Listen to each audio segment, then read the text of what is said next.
iHeart, get ready. Fantasy football is here. Welcome to the Scout Fantasy Show. ScoutFantasy.com is home to the Fantasy Football World Championships and the best players in the world. Real money winners giving their secrets to help you win. Now exclusively on iHeart. This is the Scout Fantasy Show with your host, the one, the only, Dr. Roto. It's Dr. Roto. Get out the insurance cards. Get out the copay. The office is open, my friends. Let's take a look at last night's Monday night defensive struggle. I'm sorry, just kidding there. How many points was it? 77 points last night? Oh my God. This was a little bit predictable. Matty Ryan, 20 for 30, 240 yards, 2 touchdowns. Dare I say he could have had more. But hey, when Devonta Freeman rushes for 152 yards and Tevin Coleman runs for 42 and 3 touchdowns, maybe Matt Ryan doesn't need a bigger night. By the way, if you remember, I said Devonta Freeman would be great. Now, Coleman was better. 3 touchdowns beats anything. But Freeman, let's not get rid of him just yet. He also had 5 receptions, 55 yards, and a touchdown. I think the problem when you look at Atlanta's box score is Coleman, 3 receptions, 47 yards. But where was Julio Jones Roto? Mohamed Sanu was injured. Jacob Tamme disappeared. We're used to seeing Jones, Sanu. We want to see wide receivers catch the football, not just running backs. Okay? It's true. So I'm okay with Atlanta right now, but I'm a little worried. If I own Julio Jones Roto, I told you I'd be worried in general. If I have Sanu, I'm very worried about the injury. Maybe Justin Hardy's interesting there if somebody is injured. Just throwing it out there. For New Orleans, Drew Brees was great until the fourth quarter when he was just terrible at that point. 36 for 54, 376 yards and 3 touchdowns. Mark Ingram had 77 yards rushing, and he had 30 yards receiving and a touchdown. But Coby Fleener, I said Coby Fleener was going to be good. I know you did. I know I did. I know you listened. Because what did I tell you? Brandon Cooks is going to get shut down by Trufant. And what happened? Brandon Cooks, 2 for 13. 8 targets. I told you. Secondly, no Snead was a big problem. You saw Brandon Coleman with 7 receptions, but Coby Fleener was the guy last night. 7 receptions for 109 yards and a touchdown. 11 targets. Michael Thomas, 7 for 71 and a touchdown. 11 targets. I don't know who Tommy Lee Lewis is. Great balls of fire. And Brandon Coleman emerged after being in a fog for like the last 3 years. Travaris Cadet had 6 receptions. But it's Cooks that worries me, and I know Trufant was on him, and I knew he wasn't a great start, but still, you've got to try to get on the ball. I know he had 8 targets, but still, you've got to make a concerted effort to give Cooks the ball. You're 0-3, 0-2 at home. You lose to the Falcons and you lose to the Raiders. If you lose to the Chargers, this season's done. For the Falcons, they're 2-1, and I got to be honest with you, I'm a little bit shocked. I don't think they're that good. But they're good enough, right? They're good enough. Good enough to beat the Raiders and the Saints. But I'll tell you, hard stretch coming up for both these teams. They're playing the AFC West this year. I believe that, not easy. See some Denver. See some Panthers coming up. We'll see some, right? I'm taking a look at the schedule there. For both teams, it's pretty ugly. For New Orleans, it's the worst, right? It really is the worst in football. They have San Diego next week, then they're on bye. Then it's Carolina, Kansas City, Seattle, San Francisco, Denver, Carolina, Rams. Good luck with that. Really, good luck with that. For Atlanta, they have Carolina, Denver, Seattle. Ooh, oh, man, that's brutal. San Diego, Green Bay, Tampa, Philadelphia, who's pretty good, by the way, too. Oh, and by the way, Atlanta's 3 weeks during playoff time. The Rams, the 49ers, and Carolina. So I hope you're starting to love these guys now because they're not going to be so lovable in a few weeks. Not lovable in a few weeks. So let's go inside the box scores. Let's see what we can dig out. Remember, what's the plan on Tuesdays? The plan on Tuesday is to get the information we need to start making good bids for Wednesday's Waiver Wire Wednesday, right? So right now it's like we're spies, we're PIs, we're private investigators trying to figure out who's got some semblance of talent. So let's start it out with last Thursday's game, and people forget Thursday's game because it was so far away, so long ago. Ryan Griffin had 10 targets. 10 targets. Now, I'm not saying I like him. But he had 10 targets. That was more than Hopkins and more than Fuller. So if you need a tight end and you're desperate, Ryan Griffin is interesting. And when a guy is interesting, you know what I want to do? What's that? That's the old pen click. That's right. You know when you get the pen click that Dr. Roto's interested. When you get 2, that means I really like you. All right, so Ryan Griffin, we're going to put his name down as someone of interest. Now, remember this. Once your name goes down, it doesn't mean I'm paying for you. It just means you're interesting to me. It means I want to see where this goes. Do I need a tight end on my team? How much am I willing to pay? What's his value to me? What is he worth? Right? New England, there's nothing here that's really exciting me except James White, 2 targets. Not good enough. You know what? If I need to cut a guy, I might be willing to cut James White because he's done nothing for me. And I don't think he necessarily gets better with Brady. I don't think so. Because Brady will find Edelman, he'll find Hogan, he'll find Amendola, he'll find Gronkowski, he'll find Bennett, and he's not going to James White. So I'm not saying I'm dying to cut James White, but if I have to, I will. Arizona and Buffalo. What am I looking at here? I'm looking at John Brown had 11 targets, finally stepping up. I'm also looking at Charles Clay, 2 targets in that game. Don't like it. Don't like it for Clay. Like it more for Brown, but not enough for Clay. And by the way, John Brown needs to get more action. He's not out there enough. Right? Not out there enough. Clay's out there. See, the problem is John Brown was out there, I think, like 60% of the time, and he got 11 targets. Charles Clay was out there 85% of the time, he got 2 targets. So that tells me Charles Clay is a big pile of doo-doo. Right? He's not helping you.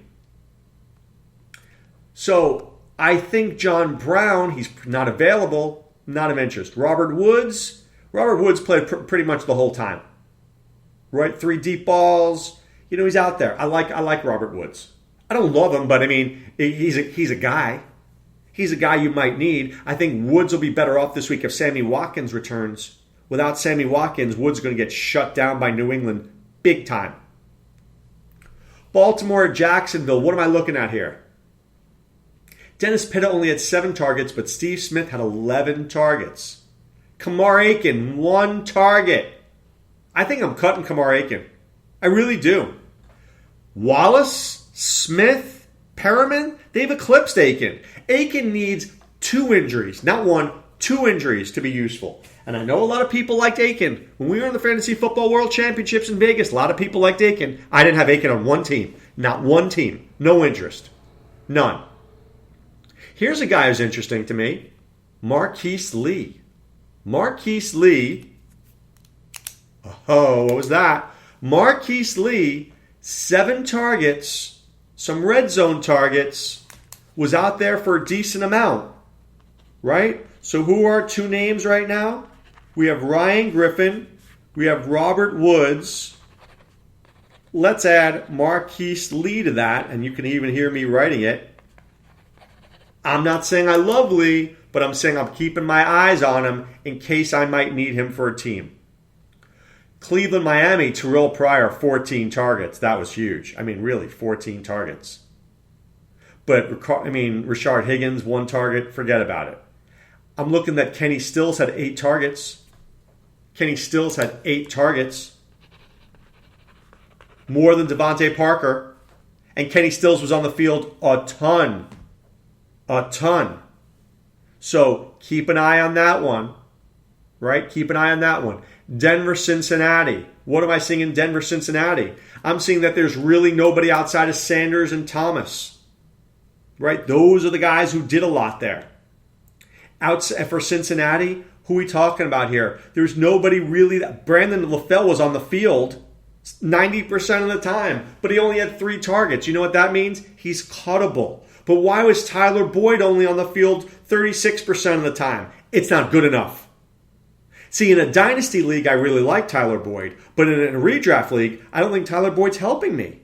But look at this. Tyler Kroft and CJ Uzomah were a big part of this offense. Uzomah was out there for almost 60% of the time and Kroft the same. So what does this tell me? It tells me the second that Tyler Eifert returns, his value goes through the roof. Through the roof. I know he's not out there in your league, but if he was, I'm loving him. I'm loving him. Dwayne Washington, was he out there enough? Not enough. A lot of Jones and Tate and Ebron. I'm worried that Golden Tate only had 6 targets. That bothers me. I'm worried that Randall Cobb only had 3 targets, but he was out there in the field almost 80% of the time. But you know who's out there too? Richard Rodgers. Let's click that one down. Without Jared Cook, Richard Rodgers, very interesting play that in the future.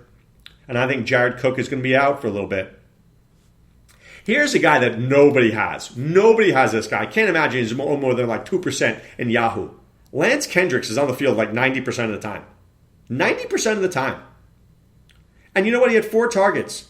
After Austin and Britt, he always seems to get play. I mean, I don't really like the guy, but he's out there. Vincent Jackson's out there all day in the light, but he just doesn't get anything. He doesn't look very good anymore. Doesn't look very good. But how about Cameron Brate? Cameron Brate looked pretty great last week. I just like saying that, by the way. I think he's interesting. He's someone to keep an eye on. How about Charles Johnson? Are we done with him yet? Seriously. The Vikings done with him yet? I don't care how badly Laquan Treadwell's practicing. Get him on the field. Charles Johnson stinks. You want to get to a Super Bowl? Play good defense, get Diggs out there, and get Treadwell out there. I think people at least cover him. Nobody even covers Charles Johnson. But Kyle Rudolph, if he's out there in your league, he's good. How about Greg Olsen? He's a star. Ted Ginn did more this week, but I don't really like Ted Ginn. Same thing for Corey Brown. He did more this week, but I think they're going to have to go to Kelvin Benjamin a lot next week. A lot. Quincy Enunwa, very interesting in the Jets-Chiefs. 11 targets last week, 82% of the snaps. That's a lot. That's a lot. So even though he wasn't great, he only had 4 receptions, but he was being used. So you know what? Quincy Enunwa, if he's available in your league, there you get a big check. There you get a big check for him. Now, at the same time, let's say Tyreek Hill didn't get a lot of play. He didn't. But what he did was great. He had 4 targets and 3 receptions. He looked pretty good, but he's just not out there enough. Right? I need you out there. How about Austin Seferian-Jenkins? I think that guy's interesting to me. I do. I think he's interesting. There's a pen click on that one. And how about Chris Conley? Maybe he is the legitimate number 2 receiver there in Kansas City. I don't like him, but he is legit. All right, Amari Cooper, Michael Crabtree. We know what these guys do. We know what they're capable of. Seth Roberts is the perfect 3rd receiver. I think if you own Crabtree or if you own Cooper, you better own Seth Roberts. You better own Seth Roberts because if one of those guys gets injured, you know Seth Roberts is going to be out there. So I think in a deep league, it's a very interesting, clever pickup. Tajay Sharp, not a great week. 7 targets, but only 3 receptions. I think this team was lost. The Titans were lost without Delaney Walker. Absolutely and unequivocally lost without him. That was a shame. All right, Pittsburgh and Philadelphia. Jesse James out there a ton. Only had 4 targets, but he was out there. Right? Marcus Wheaton, not great. Rodgers, not great. This is the Antonio Brown show. He's the show. Now, let's talk something here about Philadelphia Eagles. Nelson Aguilar is on the field a lot. He didn't produce much, but he's on the field. He had 3 targets and 3 receptions. Green Beckham had more targets, but he wasn't on the field nearly as much, and neither was Josh Huff. So I'm still on the Nelson Aguilar bandwagon. Green Beckham, I'm not thrilled with this guy because he's not there enough for me. That doesn't mean I'm cutting him. It just means I'm not exactly thrilled with him. Not thrilled. All right, Chargers and Colts. Tyrell Williams, 9 targets. Travis Benjamin, 7 targets. How about Dontrell Inman? This guy was out there a lot. I'm not saying he's very good, but you might be able to sneak him for $1 or $2. How about Hunter Henry out in the field? Out in the field a decent amount. For the Colts, don't underestimate Jack Doyle. I think this is turning into a 2 tight end offense. You got Allen and Doyle and Hilton and Dorsett. I think they're interesting. Just saying. I think Doyle's a very sneaky pickup this week. I don't love him, but I like him. I like him enough to say that he's in the 4 to 5 reception a week category. Nothing wrong with that. San Francisco and Seattle. Quentin Patton and Torrey Smith are on the field, but they're not doing anything. I mean, that's not good. There's nobody there I like. I really want you guys to avoid the 49ers outside of Carlos Hyde. How about Seattle? Doug Baldwin. Curse is on the field, but he's not doing a lot. Right? We need Curse on the field, but he needs more targets than 2. Problem with this team is they spread the ball around all over the place. So it's Baldwin and Jimmy Graham's a little bit interesting to me. It's a little bit interesting. I like Paul Richardson for only one reason. I like Richardson and Curse because if there's an injury to Baldwin and Lockett, those guys will play more. The Redskins and Giants. Jordan Reed, Garcon, Jamison Crowder, 7 targets. Garcon, 7 targets. They're of interest to me. Jackson, Reed, Crowder, Garcon getting the play. For the Giants, you know it's Cruz, Beckham, Shepard. All those guys. Now, what's going to happen with Shane Vereen out? Shane Vereen had 5 targets. Who's going to get those? Will it be Orleans Darkwa? Will it be Bobby Rainey? Will it be Paul Perkins? I don't know the answer to that. I know the answer that I think it's going to be is Rashad Jennings. If Rashad Jennings is healthy, he's the guy. Right? Darkwa will get some run as well. They like him. All right, the Bears and Cowboys. Kevin White, 14 targets. Langford out for 4 to 6 weeks. Jordan Howard, you know I've been preaching Jordan Howard. I've been telling you this guy is going to be a good player, and he's going to get his opportunity over the coming weeks. Also for the Cowboys, Cole Beasley, been great. Terrence Williams is interesting. And Dez Bryant going for an MRI. With Dez Bryant going for an MRI, maybe this boosts the value of Terrence Williams. Or, I don't know, maybe Terrence Williams is on my watch list. Wait a second. Oh, now he is. I don't love Terrence Williams, but if Dez Bryant is going to be injured, if he's going to the Julio Jones Roto School of Injury, this is a problem. It's a problem. So I'm going to keep my eye on the Bryant situation and keep my eye on Terrence Williams. I don't really like him. I like Cole Beasley a little bit more, but I'll keep my eye on Williams in case I need him. So what do we do with this info now? We have the names of guys we're interested in. We don't necessarily love them, but we like them. Some guys may fit our team, some guys may not. Don't force a round peg into a square hole. If you don't need a tight end, don't pick one of these guys up. They're not special. I haven't given you any special names right now. There's nobody out there outside of Jordan Howard that I'm like, oh man, you need him. Okay? They're guys I like. I mean, but Dontrell Inman? Orleans Darkwa? How much are you spending on them in free agency this week? Let's not go crazy. You're not winning a league because of Orleans Darkwa. And if you are, I want to be in that league because I want to know the rest of your team. So these are guys of interest. Let's do more research. Go onto your waiver wire. See who's out there. See what your team needs. Bye weeks are starting. What are you going to do? Don't overspend. I can only tell you that. Don't overspend too early. Or at least not for some of these guys. Outside of Jordan Howard, I wouldn't go crazy this week. I just wouldn't. All right, time to put away the insurance cards, put away the copay. The office is closed, my friends. I want to thank you guys for listening to this podcast today. And, of course, you can check out all my info on scoutfantasy.com. Enter the promo code ROTO. That's ROTO. You pay for 1 month, you get 2 more months for free. It's as simple as that. We create winners with Scout Fantasy. We want you to be a member of the Scout Army. We want to lead you to a fantasy championship. It's as simple as that. We want you to be a winner. So do it with scoutfantasy.com. All right, guys, be well and take care.